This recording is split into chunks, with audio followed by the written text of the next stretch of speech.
17 minute में एक rape India में होता था 2023 में। आज जो है 15 मिनट में एक रेप हो रहा है।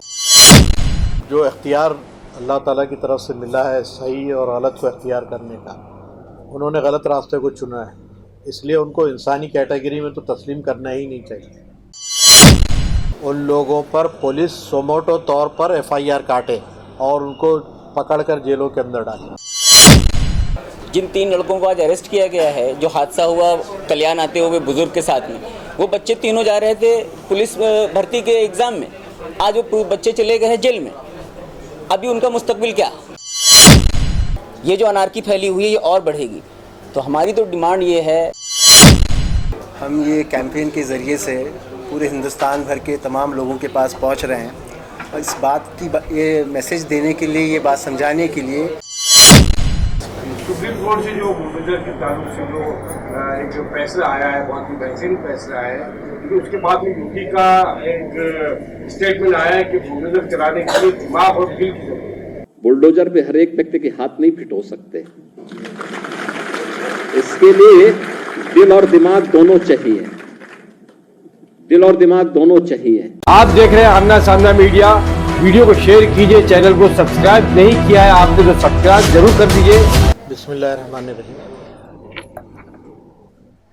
हम ये बताने की कोशिश कर रहे हैं मुस्लिम्स और नॉन मुस्लिम्स को कि इस वक्त हमारे अतराफ़ की जो दुनिया है उसमें इंसान को किस तरह ज़िल्लत, इंसान को किस तरह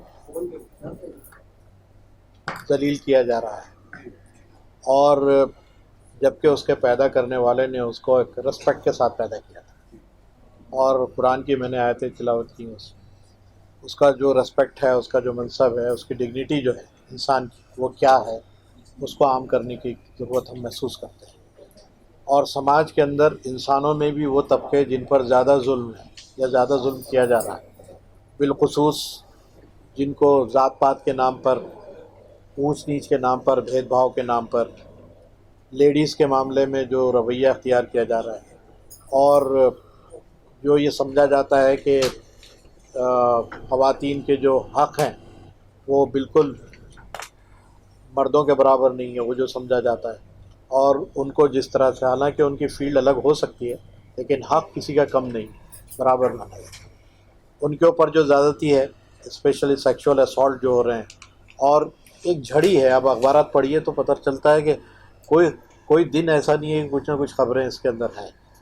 अभी मैं आपको बताऊं कि 17 मिनट में एक रेप इंडिया में होता था 2023 में। आज जो है 15 मिनट में एक रेप हो रहा है। सिर्फ ये 6 महीने के फासले से 2 मिनट कम और हो गए हैं। जिस तरह अमेरिका के अंदर 68 सेकंड में एक रेप होता है, और एक साल गुजरने पर, पिछले साल का रिकॉर्ड, इस साल आते आते 23 सेकंड में एक रेप हो रहा है। अब वो ज़्यादा शऊर वाले लोग हैं, कंप्लेन करते होंगे रजिस्ट्रेशन ज़्यादा होता है, हमारे पास नहीं होता है, लेकिन इससे पता चलता है कि औरतों के साथ हमारा जो है सोच और हमारी फ़िक्र क्या है। अब इसमें इर्रेस्पेक्टिव ऑफ रिलीजन, कास्ट, जो कुछ खातून के साथ यहाँ रवैया अख्तियार किया जा रहा है, ये ज़िल्लत है। उसको डिग्निटी मिलनी चाहिए, उसका जो सम्मान है वो मिलना चाहिए उसको। उसके लिए जो कुछ सज़ाएँ ऐसे लोगों को हो सकती है वो देने की ज़रूरत है। और हम समझते हैं कि ममता बनर्जी ने अभी जो लॉ पास किया है उसको इंडिया के अंदर भी जो अप्लाइड करना चाहिए और उसको इख्तियार करना चाहिए। इस तरह से हम चाहते हैं कि ये मोहम्मद रसूलुल्लाह के ज़रिए से जो तालीमात इस सिलसिले में आई है वो भी आम करें। ये इंसानों के बीच में जाकर के औरतों को क्या दिया है, दबे और कुचले लोगों को क्या दिया है, कैदियों को क्या दिया है, और भूखे और फ़कीरों को, मिस्किनों को, यतीमों को, जो समाज के कुचले हुए लोग हैं, उनको क्या दिया है अल्लाह के रसूल ने, ये बात हम लोगों तक पहुंचाना चाहते हैं। कुरान करीम में अल्लाह ताला इरशाद फरमाता है, वलक़द करमना बनी आदम, क्या हमने जो है बनी आदम को सबसे अफजल और बहुत काबिल एहतराम बनाया है। तो ये जो दिन करने वाले लोग हैं, जो शैतानी नंगा नाच खेल रहे हैं, ये भी इंसानों में आते हैं। तो कहाँ हमारी जिम्मेदारी बनती है खासतौर पर मुसलमानों की, ये हमारी कमी रह गई है, क्या इनको वो पैगाम नहीं देता? देखिए, अगर जो इख्तियार अल्लाह ताला की तरफ से मिला है सही और गलत को इख्तियार करने का, उन्होंने गलत रास्ते को चुना है, इसलिए उनको इंसानी कैटेगरी में तो तस्लीम करना ही नहीं चाहिए। उनको, जो लोग गलत रास्ते को इख्तियार करते हैं, जानबूझकर जुल्म ज़्यादती करते हैं, किसी की डिग्निटी का ख्याल नहीं करते, उससे सरेवादा रुसवा करते हैं, ऐसे लोगों को इंसानों की कैटेगरी में तस्लीम नहीं करना चाहिए। अलबत्ता उनके रिफ़ॉर्म के लिए, उनके इस्लाह के लिए कोशिश करना चाहिए।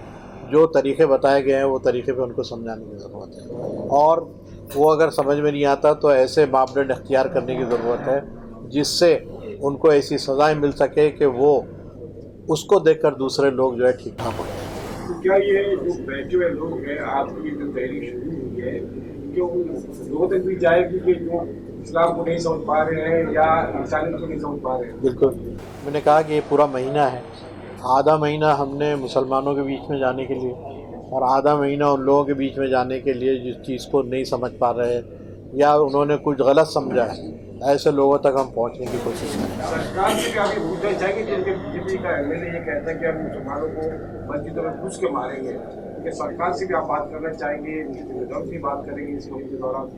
उस सिलसिले में तो हमने साफ अपना ये कहा है कि इस किस्म के जो समाज को बांटने वाले लोग हैं, इनका सोमोटो तौर पे पुलिस ने FIR काटना चाहिए। ये हेट क्राइम के बीच के दफ़ात इन पे लगने चाहिए और सुप्रीम कोर्ट की जो डायरेक्शन है कि ऐसे तमाम लोग जो हेट स्पीच के ज़रिए से माहौल को ख़राब करते हैं, उन लोगों पर पुलिस सोमोटो तौर पर FIR काटे और उनको पकड़कर जेलों के अंदर डाले। ये हमने डिमांड भी किया है। सुप्रीम कोर्ट से जो बुलडोजर के ताल्लुक से जो एक जो फैसला आया है, बहुत ही बेहतरीन फैसला है, लेकिन उसके बाद में यूपी का एक स्टेटमेंट आया है कि बुलडोजर चलाने के लिए दिमाग और दिल की जरूरत है। बुलडोजर पे हर एक व्यक्ति के हाथ नहीं फिट हो सकते, इसके लिए दिल और दिमाग दोनों चाहिए, दिल और दिमाग दोनों चाहिए। बुलडोजर जैसी क्षमता और दृढ़ प्रतिज्ञा जिसमें हो वही बुलडोजर चला सकता है। दंगाइयों के सामने नाक रगड़ने वाले लोग बुलडोजर के सामने वैसे पस्त हो जाएंगे। देखिए, अब योगी और मोदी के कंपटीशन में हम अपनी इस बुनियाद को हटाना नहीं चाहते कि असल जो हमारा इशू है वो ये है।